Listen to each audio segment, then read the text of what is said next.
Yo, maayong buntag mga higala, mga kapaglaom, dalayo ng buhi nga Dios nga niining mga taknaa.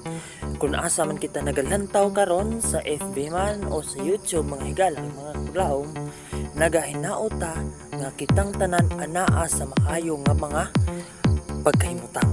So, God will give you life and that is the biggest gift nga atong nadawat sa atong kinabuhi mga kaigsunan.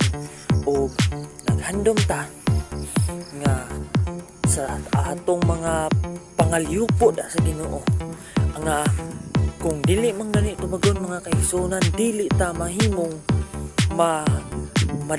madiskuryo sa atong pangalagad mga kaigsunan. So ang Ginoo dunay maayong plano alang kanimo ug kanako. God bless and good luck.